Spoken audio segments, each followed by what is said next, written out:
নকশি খাতায় আপনাদের সবাইকে স্বাগত। আজকের গল্প সেলেনোফোবিয়া, লেখা প্রচেত গুপ্ত। ঘটনা প্রথম ঘটল বুধবার রাতে। কদিন পরেই পূর্ণিমা, আকাশের মাঝখানে ভেসে আছে চাঁদ। বাঁশির মনে হলো এই চাঁদ আর 5টা দিনের মতো নরম সরম চাঁদ নয়, অন্যরকম। এই চাঁদ কঠিন, দগদগে, শরীরের রূপলি আগুন নিয়ে দাউ দাউ করে জ্বলছে। এক নাগাড়ে বেশিক্ষণ তাকিয়ে থাকা যায় না, চোখ সরিয়ে নিতে হয়। বাঁশি অবাক হলো, আজ এরকম হচ্ছে কেন? সে চোখ সরিয়ে নিল। তখনও রাত খুব বেশি হয়নি, আবার একেবারে কমও নয়। 11:22 ট্রেন আসেনি। এ বাড়ি থেকে ট্রেন দেখা যায় না, ট্রেনের হুইসল শোনা যায়। পূব দিকের মাঠ, মাঠের ঝোপ জঙ্গল, এঁদো পুকুর পেরিয়ে সেই আওয়াজ ভেসে আসে। দিনে হালকা, রাতে খানিকটা স্পষ্ট। মজার কথা হলো, রাত যত বাড়তে থাকে হুইসলের তীক্ষ্ণ ভাব কমে আসে, আওয়াজ হয়ে যায় ভোঁতা। স্টেশনে ঢোকার আগে ট্রেনটা যেন চাপা গলায় ডেকে ওঠে, সেই ডাকে ক্লান্তির ছাপ। বুধবার তখনও ডাক শোনা যায়নি। হঠাৎ বাঁশি অনুভব করলো কেউ তাকে ছুঁয়েছে, কাঁধের উপর আলতোভাবে হাত রেখেছে। হাত খানিকটা পড়েছে ব্লাউজের উপর, খানিকটা খোলা পিঠে। খড়খড়ে কড়া স্পর্শ, যেন পুরুষ মানুষের আঙুল। ভালো করে বুঝে ওঠবার আগে হাতটা দ্রুত সরেও গেল। সব মিলিয়ে মুহূর্ত খানেকের ব্যাপার। মাদুরে চিত হয়ে শুয়েছিল বাঁশি, আকাশের দিকে তাকিয়ে। শাড়ির আঁচলটা আড়াআড়ি ভাবে ফেলা ছিল বুকের ওপর। সেই আঁচল কোনো রকমে চেপে ধরে ধরফর করে উঠে বসলো বাঁশি। এই অন্ধকার নির্জন ছাদে কে গায়ে হাত দেবে? শাড়ির দ্রুত গায়ে জড়াতে জড়াতে বাঁশি বুঝতে পারল ভুল হয়েছে, মনের ভুল। সারাদিন পর শরীর ক্লান্ত, ভুল হওয়া আশ্চর্যের কিছু নয়। আজকাল কোনো কোনো দিন বেশি খাটাখাটনি হলে রাতের দিকে মাথাও ঘোরে, গা পাক দেয়। মাথা ঘোরাটা বাড়তে কথাটা কান্তিকে বলেও ছিল। কান্তি প্রথমে উড়িয়ে দেয়, তারপর রাগ দেখায়। কদিন হলো শরীরটা কেমন যেন করছে। কান্তি মুখ তুলে স্ত্রীর দিকে তাকালো, ভুরু কুঁচকে বলল, কি করছে?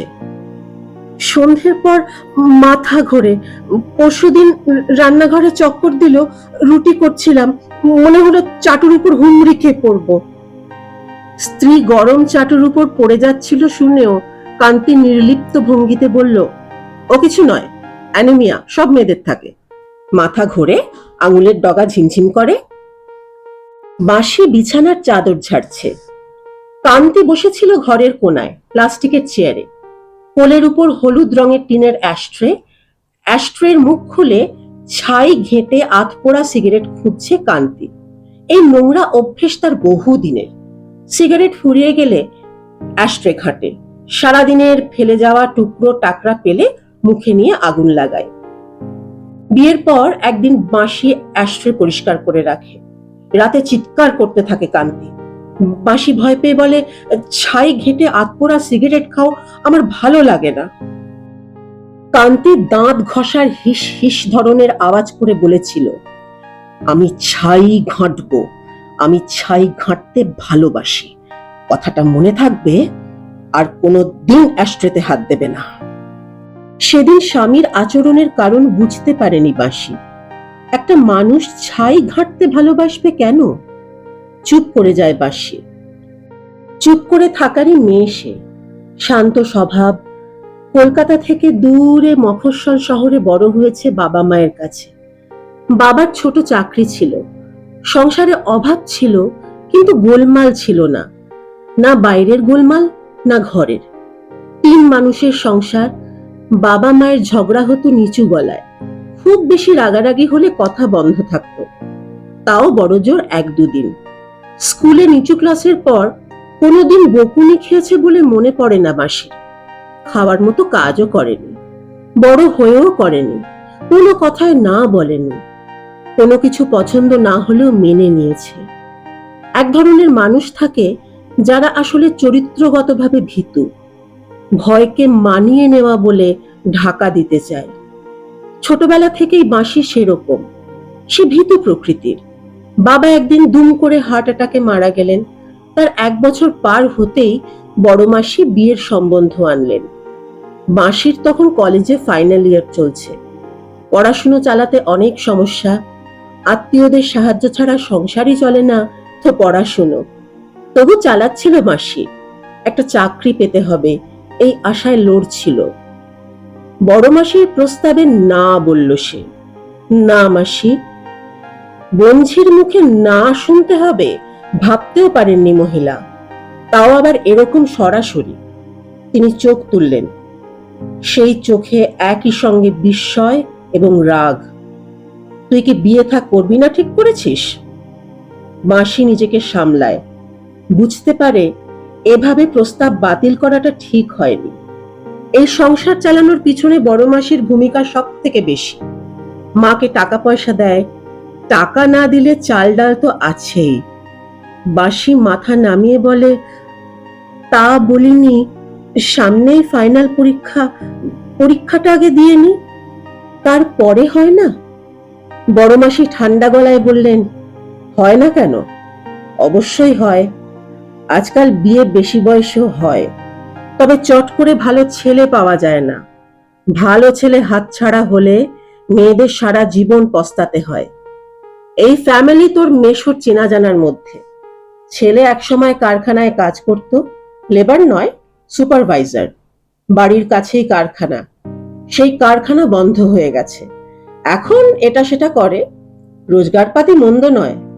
আজকাল পাকা চাকরির থেকে এটা সেটাই বেশি ইনকাম।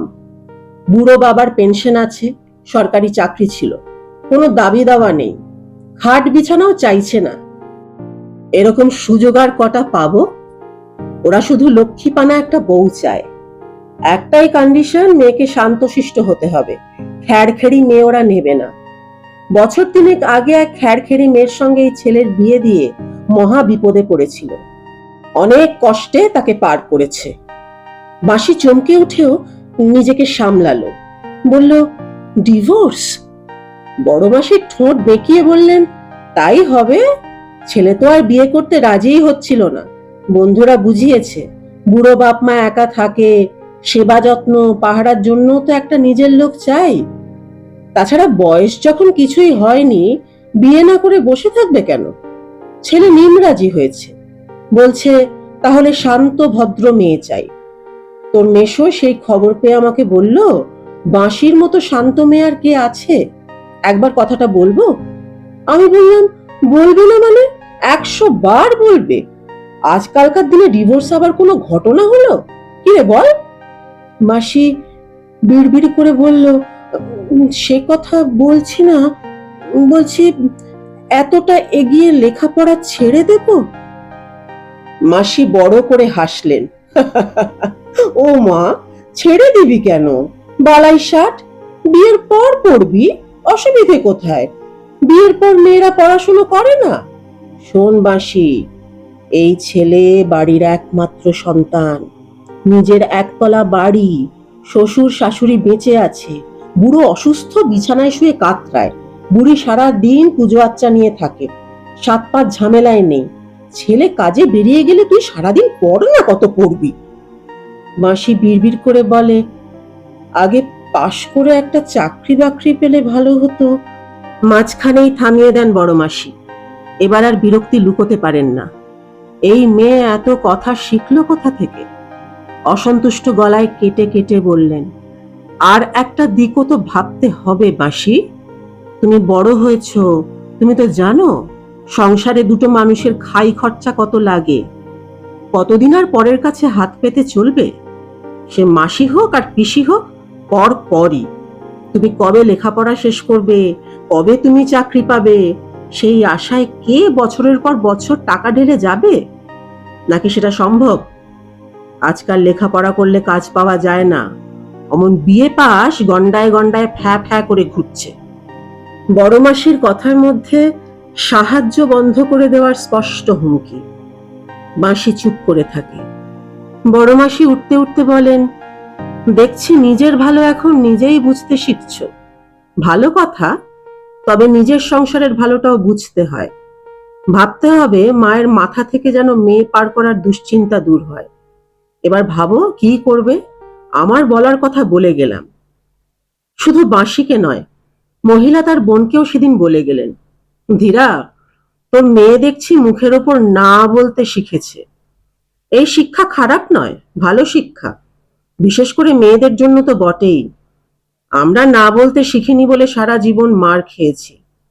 তবে সমস্যা কি জানিস ধীরা, এই শিক্ষা কাজে লাগানোর জন্য জোর লাগে।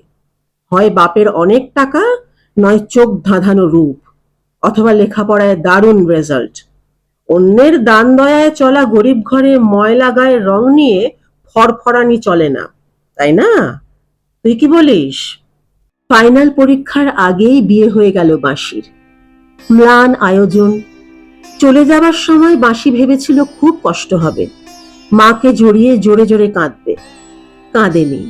সম্ভবত জোরে কাঁদার জন্য সাহস লাগে। শ্বশুর বাড়িতে যেতে দুটো ট্রেন পাল্টাতে হলো। মাঝখানে ট্রেকারে মিনিট 20। পৌঁছতে সন্ধে। মাঠ টপকে কাঁচা রাস্তার পাশে ছোট একতলা বাড়ি। একটা মাত্র বাল্ব জ্বলছে সদরে। দুজন মহিলা ঘোমটা দিয়ে শাঁখ বাজাচ্ছে। কে বলবে নতুন বউ এসেছে? বাঁশি মনকে বোঝালো, এটাই স্বাভাবিক। দুবার বিয়েতে আর কত হইচই হবে। প্লাস্টারবিহীন, বিবর্ণ, ইট বের করা সেই বাড়ির ভেতর ঢুকতে ঢুকতে ফুপিয়ে উঠল তরুণী বাঁশি। স্বামী বিরক্ত ভঙ্গিতে নিচু গলায় বলল, আহ, কেঁদো না তো। মা ফ্যাচফ্যাচানি একদম পছন্দ করে না। না, ফ্যাচফ্যাচানি নয়। ছেলের বউদের শাশুড়ি কেন পছন্দ করেন না জানতে কিছুদিন সময় লেগেছিল বাঁশির। তবে তার আগে আরো এক ভয়ঙ্কর জিনিস জেনেছিল সে। প্রায় ফুলহীন ফুলশয্যার রাতেই সেই জিনিস আঁচ করলো খানিকটা। তবু সন্দেহ হলো। ভাবলো, প্রথম দিকে পুরুষ মানুষের এরকমই হয়, যতই 2 নম্বর হোক। নতুন বউ তো, আড়ষ্টতা কাটতে সময় লাগবে। আরো কিছুদিন পর সেই সন্দেহ দূর হলো। বাঁশি বুঝতে পারল এই আড়ষ্টতা কাটবে না। তার স্বামী অসুস্থ। স্ত্রীর নগ্ন শরীর নিয়ে নানা ভাবে চেষ্টা করে সে। উল্টে পাল্টে নেড়ে ঘেটে শরীরে যত শক্তি আছে সব দিয়ে চেষ্টা করে। পারে না, কিছুতেই পারে না। তখন বাঁশিকে কামড়ায়, খামচায়, আঁকড়ে ধরে। একসময় হাঁপিয়ে পড়ে। গোঙানির মতো আওয়াজ বের হয় মুখ থেকে। ক্লান্ত অবসন্ন হয়ে কুঁকড়ে পড়ে থাকে বিছানার কোণে। বাঁশির মায়া হয়। সে কাপড় পরে পাশ ফিরে শোয়ে। বিয়ের দিন 10 পরেই শাশুড়ি বাঁশিকে ডেকে বলে দিয়েছিলেন, দেখো বৌমা, আমার মনে হয় মেয়ে মানুষের ছেলেপুলে যত তাড়াতাড়ি হয় ততই মঙ্গল। তোমার শ্বশুর মশাই কতদিন বাঁচবেন ঠিক নেই। তিনি নাতির মুখ দেখে যান, এটাই আমি চাই। এই যুগের মেয়েদের তাড়াতাড়ি বাচ্চা না নেওয়ার ঢং আছে। এই ঢং আমার পছন্দ নয়। খোকার আগের বউটাও ছিল ওরকম ঢঙই। বাচ্চা কাচ্চার কথা বলতে গেলে রেগে যেত। পরে খোকার নামেই মিথ্যে বলতে শুরু করলো। বলতো ওরই কি সব সমস্যা আছে। আসলে হারামজাদির অন্য পুরুষের সঙ্গে নষ্টামি ছিল। কলকাতায় বাপের বাড়ি যাওয়ার নাম করে ন্যাংটা হয়ে এর তার বিছানায় গিয়ে উঠত। গায়ের রং ফর্সা হলে বেটা ছেলেদের মন ভোলাতে অসুবিধে হয় না। কান গরম হয়ে ওঠে বাঁশির। সে অস্ফুটে বলে, এসব কথা থাকুক না মা। থাকবে কেন? তুমি তো ঝি প্রতিবেশীদের কাছ থেকে 7 কথা শুনবে। মিথ্যে শোনার আগে সত্যিটা জেনে নেওয়া ভালো।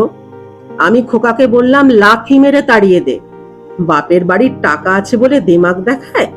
এত বড় আমার ছেলের নামে দোষ নেয়।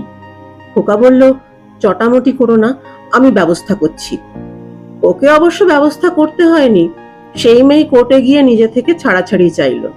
গাদাখানেক টাকাও নিয়েছে। যাক, আপদ গেছে। তারপর থেকেই আমি ঠিক করেছিলাম, আবার বউ আনবো, বদলা নেব। ঢংওয়ালা বড়লোকের মেয়ে চাই না, গরিব ঘরের সাধারণ শান্ত ভদ্র মেয়ে চাই। সেই মেয়ের তাড়াতাড়ি বাচ্চা হবে, আমরা নাতি নাতনির মুখ দেখে মরব। কথাটা বলে একটু থামলেন মহিলা। মুচকি হেসে চোখ নাচিয়ে বললেন, মনে রেখো বৌমা, ভগবান মেয়ে মানুষকে অমন সুন্দর দুটো বুক দিয়েছেন সাজিয়ে গুছিয়ে আলমারিতে তুলে রাখার জন্য নয়, স্বামী আর বাচ্চার জন্য। বাঁশি মুখ নামিয়ে দাঁড়িয়ে রইল, চোখ ফেটে জল আসছে তার। একজন বয়স্ক মানুষের মুখ থেকে এমন অশ্লীল কদর্য কথা সে জীবনে শোনেনি। মানসিকভাবে অসুস্থ না হলে কেউ এরকম বলতে পারে? সেদিনও অ্যাশট্রের ছাই ঘাঁটছিল কান্তি। মাথা ঘোরার খবর জানিয়ে বাঁশি নিচু গলায় বলল, একবার ডাক্তার বাবুর কাছে যাব ভাবছি। কান্তি মুখ ফিরিয়ে নেয়, বিরক্ত গলায় বলে, বাড়াবাড়ি করো না, সামান্য মাথা ঘোরার জন্য ডাক্তারের কাছে যাবে মানে? ডাক্তার কি করবে? বাঁশি বুঝতে পারল ডাক্তারের কথা বলাটা ঠিক হয়নি। কান্তি রেগে গেছে। মানুষটা আজকাল হুট করে রেগে যায়। আগেও রাখতো, তবে এতটা ছিল না। বছরখানেক হলো এই জিনিস শুরু হয়েছে, মুখ খারাপও করছে। কান্তি নিচু গলায় গজগজ করতে থাকে, ডাক্তার আসল কর্ম কিছু করতে পারলো না, উনি ডাক্তার দেখিয়ে মাথা ঘোরা ঠেকাবেন। একটার পর একটা অপগণ্ড জুটছে আমার কপালে। 2 বছরেও ছেলেপুলে হওয়ার কোনো লক্ষণ না দেখে থমথমে মুখে বাঁশিকে ডাক্তার দেখিয়ে এনেছেন শাশুড়ি। ডাক্তার গাদা গুচ্ছের পরীক্ষা দিল। সেদিন ছিল গরমের রাত, ইলেকট্রিক ছিল না। এখানে প্রায় এরকম হয়, ঘন্টার পর ঘন্টা ইলেকট্রিক থাকে না। শোয়ার পর হাত পাখা নাড়তে নাড়তে বাঁশি কান্তিকে বলল, মাকে বারণ করো, পরীক্ষা করে লাভ কি হবে? কান্তি পাশ ফিরল, বিড়বিড় করে বলল, মা শুনবে না, যা বলছে করো। মাসি বলল, শুধু শুধু টাকা খরচ। কান্তি ঝাঁঝিয়ে উঠল, তোমার কি, টাকা তো তোমার নয়। মাসি থমকে গেল, পাখা নাড়ানো বন্ধ করে বলল, টাকা কার সেটা বড় কথা নয়, তুমি তো আসল ব্যাপারটা জানো, জানো সমস্যাটা কোথায়। কান্তি হাই তুলল, বলল, বাজে কথা বলো না, আসল নকল কোনো ব্যাপারই আমি জানি না। আমি শুধু জানি আমার কোনো দোষ নেই। দোষ যদি কিছু থাকে তা আছে তোমার, তোমাদের। মনে হচ্ছে এবারও আমি ভুল করেছি। নাও সরো, আমাকে ঘুমোতে দাও। সেদিন সারা রাত জেগেছিল বাঁশি। চেয়ার টেনে বসেছিল বারান্দায়। বারান্দা থেকে পাশের বন্ধ কারখানার পাঁচিল দেখা যায়। রাতের আবছা আলোয় মনে হচ্ছে ধ্বংসস্তূপ, নিজে মরে চারপাশটাকে মেরে রেখেছে। তারপর আরো একটা বছর কেটে গেছে। শ্বশুর শাশুড়ি স্বামীর সঙ্গে দূরত্ব আরো বেড়েছে। নিজের মায়ের কাছে প্রথম দিকে বছরে 2 বার করে যেত, এখন একবারের বেশি যাওয়া হয় না। এবছর তাও হয়নি। বাঁশি ভেবেছিল পড়াটা নতুন করে শুরু করবে, যতটা পড়ার জন্য তার থেকেও বেশি একটা কিছু নিয়ে ব্যস্ত থাকার জন্য। কান্তিকে বলেও ছিল, কান্তি হু হা বলে চুপ করে গেছে।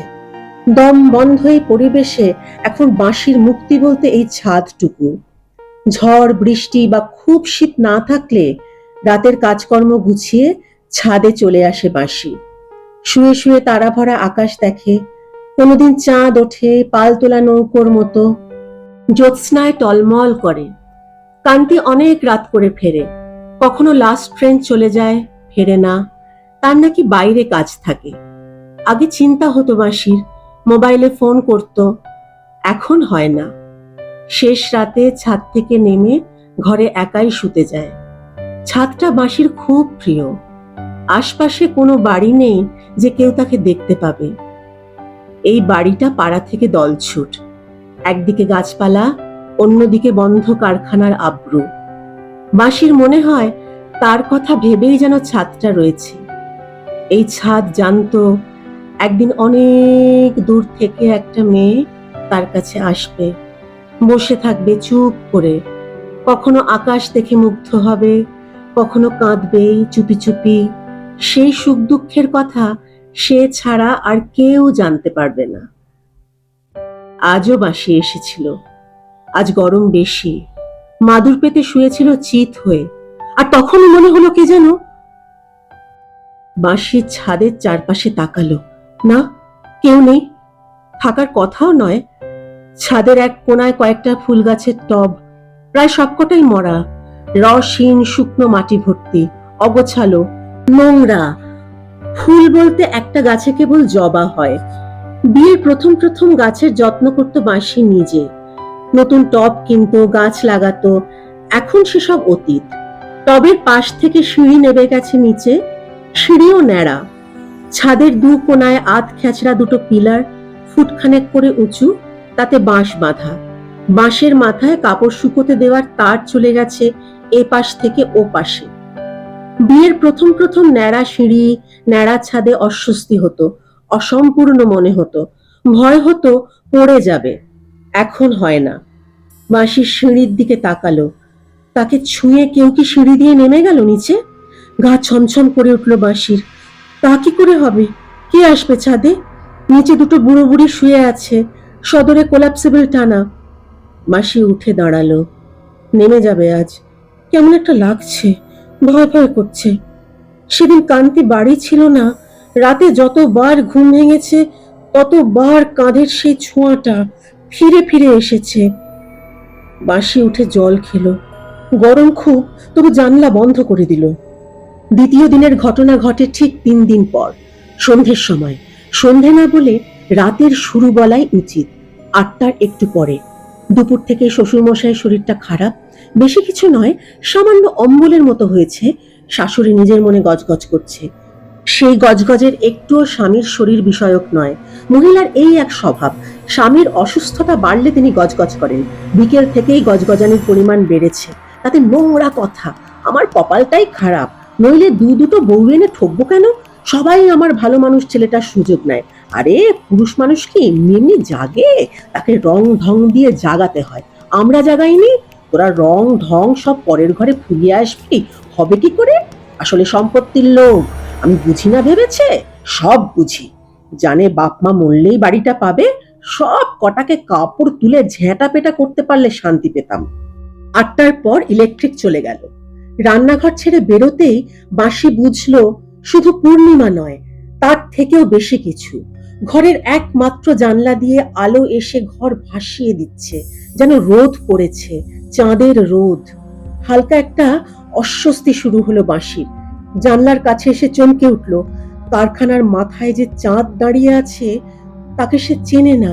এই চাঁদ কর্কশ, দগদগে, স্থির চোখে তাকিয়ে আছে তার দিকে, হাসছে মিটিমিটি।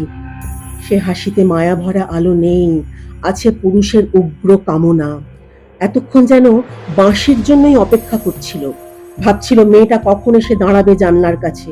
শিউরে উঠল বাঁশি। জানলা থেকে সরে যেতে গেল দ্রুত, আর তখনই জ্যোৎস্না এসে পড়ল তার শরীরে। মাসির মনে হলো কে যেন তাকে জাপটে ধরেছে, প্রবেশ করতে চাইছে তার কোমল শরীরে। গা গুলিয়ে উঠল বাঁশির। তীব্র আতঙ্কে চিৎকার করে উঠল, ছেড়ে দাও, ছেড়ে দাও আমাকে। শাশুড়ি ঘরে ঢুকলো হুড়মুড়িয়ে, পুত্রবধূকে চেপে ধরলো দুহাতে। বাঁশির তখনও চোখ বোঝা, তখনও ছটফট করছে। রাতে তারস দিয়ে জ্বরও এলো বাঁশির।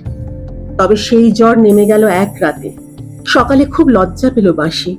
শাশুড়িকে বলল, হঠাৎ ভয় পেয়েছিলাম, ছি ছি, আপনাকে খুব ঝামেলায় ফেললাম মা।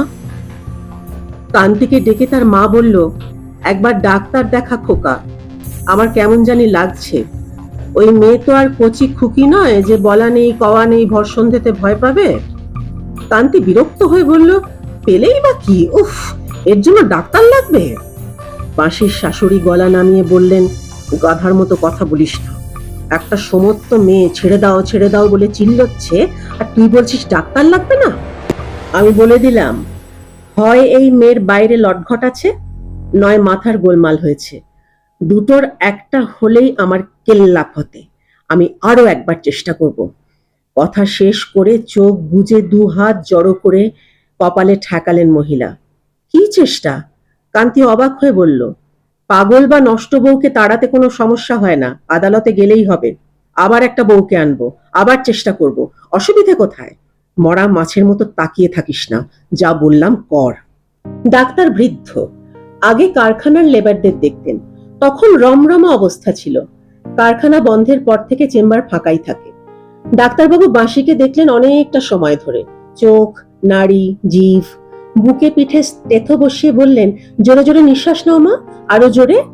তারপর বললেন, তেমন কিছু হয়নি, তবে অ্যাকিউট অ্যানিমিয়া, হিমোগ্লোবিন কম, সেখান থেকেই দুর্বলতা। সেই দুর্বলতা মনেও ছড়িয়েছে। তাই ভয় পেয়ে চিৎকার করে ফেলেছে। কটা দিন টানা ওষুধ খেলে ঠিক হয়ে যাবে, শরীরে জোর ফিরবে, মনেও। আগে একটা ব্লাড কাউন্ট করে দেখতে হবে। সব শুনে শাশুড়ি দীর্ঘশ্বাস ফেলে বললেন, ঠিক আছে, ওষুধ খাক, কবে মাথা ঘুরে উনুনের উপর ফিট হয়ে পড়বে, লোকে বলবে শাশুড়ি বউ মেরেছে। এই বয়সে জেলে গিয়ে দরকার নেই বাপু। ওষুধ যবে শেষ হওয়ার কথা, তার থেকেও সময় 2 দিন বেশি লাগলো। মাঝখানে 2 দিন ওষুধ খেতে ভুলে গিয়েছিল বাসি। আর তৃতীয়বারে ঘটনা ঘটলো সেই ওষুধ শেষ হওয়ার ঠিক 7 দিনের মাথায়। বহুদিন পরে সেদিন রাতে ছাদে গেল বাসি। শরীরটা ঝরঝরে লাগছে বলেই গেল। সন্ধে থেকেই আকাশে মেঘ, সেই সঙ্গে ঠান্ডা হাওয়া, কিন্তু বৃষ্টি নেই, অথবা বৃষ্টি হয়েছে দূরে কোথাও। সব মিলিয়ে ভারী চমৎকার। মেঘের কারণে চাঁদ তারা কিছুই দেখা যাচ্ছে না আজ। হাওয়ায় মেঘেরা ছোটাছুটি করছে, যেন খেলছে। বাঁশি শুয়ে শুয়ে সেই খেলা দেখছে। তবে মন থেকে এখনো সেদিনের লজ্জা যায়নি। ছি ছি, কি কাণ্ডটাই না করেছিল। বাড়ির বউ ভয়ে চিৎকার করে বাড়ি মাথায় তুলছে। ইস মা গো, শরীর দুর্বল হলে মানুষ ভয় পায় নাকি? তাও আবার কি দেখে ভয়? না চাঁদ দেখে। চাঁদের মতো সুন্দর আর কি আছে? তাকে দেখে কেউ কখনো ভয় পেতে পারে? ভাগ্যিস চাঁদের কথাটা কেউ জানে না, জানলে নিশ্চয়ই পাগল ভাবত।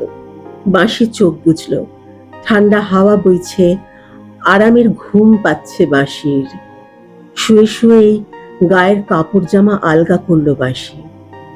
নিশ্চয়ই সেদিন কোনো ভুল হয়েছে, হয়তো চাঁদের অত আলোয় বিভ্রম হয়েছিল, কোনো ছায়া দেখেছে। তার উপর শরীরটাও তো অনেকদিন ধরেই খারাপ যাচ্ছিল। খারাপ শরীরে মানুষ অনেক ভুল দেখে, ভাবে। নিজের সঙ্গে হাবিজাবি কথা বলতে বলতে একসময় ঘুমিয়ে পড়ল বাঁশি। সেই ঘুম ভাঙলো হ্যাঁচকা টানে। চমকে উঠে চোখ খুলল বাঁশি। কে যেন তার শাড়ি ধরে টানছে। ইতিমধ্যে ওপরের অংশটা খুলে ফেলেছে, এখন চেষ্টা করছে কোমর থেকে বাকিটা সরিয়ে নিতে। বুকের মাঝখানে হাত চাপা দিয়ে দ্রুত উঠে বসলো বাঁশি। হঠাৎ ঘুম ভাঙায় চারপাশটা কেমন ঘোর আর বেশি অন্ধকার। জড়িয়ে যাচ্ছে সব, দিক ভুল হচ্ছে। শাড়ির আঁচল খুঁজতে বাঁশি হাতড়াতে লাগলো মাদুরের চারপাশ। কোথায় আঁচল, কোথায়? টান বাড়ছে। এঁপে উঠল বাঁশি। ঝড়ে এলোমেলো হয়ে যাচ্ছে কাপড়, কিন্তু হাওয়া তো থেমে গেছে। থম মেরে আছে চারপাশ। তাহলে তখনই বাঁশি মুখ নামিয়ে দেখতে পেল 2 পায়ের হাঁটু পর্যন্ত নগ্ন হয়ে পড়েছে সে। শিউরে উঠল। এবার 2 হাতে কাপড় ধরে জোরে টান দিল। ছাদে পড়ে থাকা পাথরের টুকরো বা কোনো পেরেকে যদি আটকে থাকে, যদি কেন, নিশ্চয়ই তাই হয়েছে। আর তখনই বাঁশির মনে হলো তার বুকের উপর কেউ হাত রেখেছে। খসখসে সেই হাত ব্লাউজের হুক খুঁজছে, গলায় আঁচড় কাটছে। বাঁশি বুঝতে পারল সে সে পাগল হয়ে যাচ্ছে। সত্যি সে পাগল হয়ে গেছে। জ্ঞান হারানোর ঠিক আগের মুহূর্তে বাঁশি দেখতে পেল মেঘের আড়াল থেকে উঁকি মারছে চাঁদের একটা ফালি। চাঁদ নয়, ঝকঝকে কটা দাঁত, ধারালো রূপলি সেই দাঁত ঠিকরে দিচ্ছে আলো। পুরুষালী বিক্রমে তারা নেমে আসছে বাঁশির মুখের ওপর, স্তনের উপর, 2 উরুর মাঝখানে। ডাক্তার সেনগুপ্তর বয়স বেশি নয়। চেহারায় অতিরিক্ত ঝকঝকে একটা ভাব। মানসিক রোগের চিকিৎসকদের সম্ভবত এই ভাবটা ধরে রাখতে হয়, রোগী ভরসা পায়। অবশ্য এই মুহূর্তে ডাক্তার সেনগুপ্তের সামনে রোগী নেই, আছে রোগীর স্বামী। রোগী এখন অনেক দূরে, তার মায়ের কাছে। সেখানে যেতে হলে বর্ধমানে নেমে ট্রেন বদলাতে হয়। কান্তি এসেছে কলকাতায় ডাক্তারের কাছে। কান্তির মা এই কলকাতার ডাক্তারের কথা বলেছিলেন। নামকরা পাগলের ডাক্তার রোগীকে দেখছে শুনলে কোর্টে সুবিধে হবে। এসব কাজে কিপটেমি করা বোকামি। কান্তি সে কথা শুনেছে। স্ত্রীকে দেখিয়ে নিয়ে গেছে, এখন এসেছে 2 লাইন লিখিয়ে নিতে। তার স্ত্রী যে মানসিক অসুখে ভুগছে সে সম্পর্কে 2টো লাইন। উকিলের সঙ্গে কথাও হয়ে গেছে। উকিল বলেছে আজকাল শুধু প্রেসক্রিপশনে হয় না, নির্দিষ্ট ডায়াগনোসিস এবং কেস হিস্ট্রি জমা দিতে পারলে মামলা সহজ হয়। উকিলের কথা চেপে কান্তি সেই লেখা নিতে এসেছে।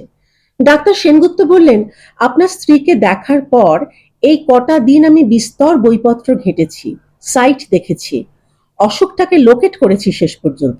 আপনি কি নামটা শুনতে চান? কান্তি উৎসাহী গলায় বলল, অবশ্যই চাই স্যার।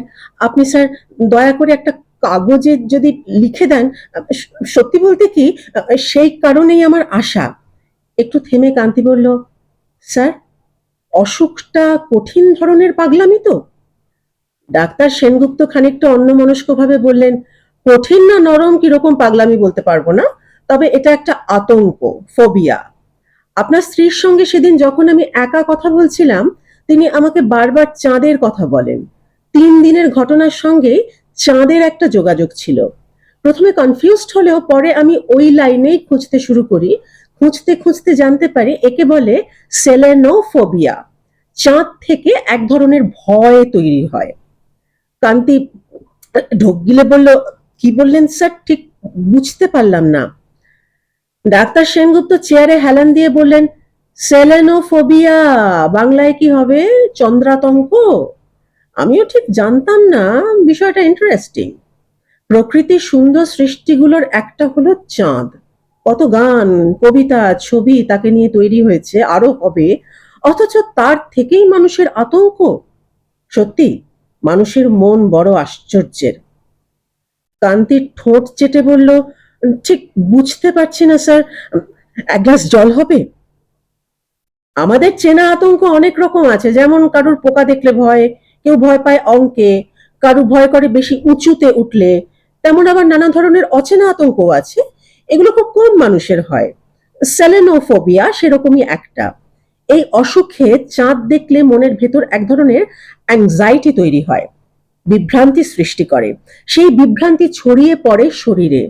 কখনো উত্তেজনা, কখনো ঝিমিয়ে পড়া ভাব আসে, তার সঙ্গে বমি, নিঃশ্বাসের গোলমাল সহ অন্য ঝামেলা। কান্তি বেশ খানিকটা চুপ করে রইল, কি যেন ভাবল। তারপর যেন আপন মনে বলল, স্যার, এই অসুখের কি কোনো চিকিৎসা আছে? ডাক্তার সেনগুপ্ত মৃদু হেসে বললেন, অসুখ যখন ধরতে পেরেছি, চিকিৎসাও পারবো। আমি ওষুধ বদলে দিচ্ছি। ডাক্তার প্রেসক্রিপশন লিখছেন। পাথরের মতো বসে আছে কান্তি। তার খারাপ লাগছে। চাঁদ টাঁদ নিয়ে সে কোনোদিন ভাবেনি। শেষ কবে চাঁদ দেখেছে মনে পড়ে না। সে মাটির দিকে তাকিয়ে মুখ গুঁজে চলা মানুষ। আকাশের চাঁদ দেখবে কি করে? তবু কেন জানি তার খারাপ লাগছে এখন। কেন লাগছে? মানুষের মন আশ্চর্যের বলে কি? চাঁদের মতো সুন্দর জিনিসের জন্য মেয়েটার এত কষ্ট কেন হবে? তার কি কিছুই করার নেই? কিছু করতে না পারুক, পাশে তো থাকতে পারে। মাসি তার আগের বউয়ের মতো নয়, তাকে ছেড়ে চলে যায়নি। আচ্ছা, আজ যদি কাউকে না জানিয়ে সে ওষুধ নিয়ে সোজা বর্ধমানের ট্রেন ধরে, কেমন হয়? সেখান থেকে বাঁশির মায়ের ওখানে পৌঁছতে কত রাত হবে? তখন কি চাঁদ উঠবে? রচিত গুপ্তের লেখা সেলেনোফোবিয়া গল্পটি এখানেই শেষ হলো। আপনাদের কেমন লাগলো? ভালো লাগলে নকশি খাতা চ্যানেলটিকে সাবস্ক্রাইব করে আমার পাশে থাকবেন। নকশি খাতাকে আপনার নিজের করে নেবেন। আজ আসি।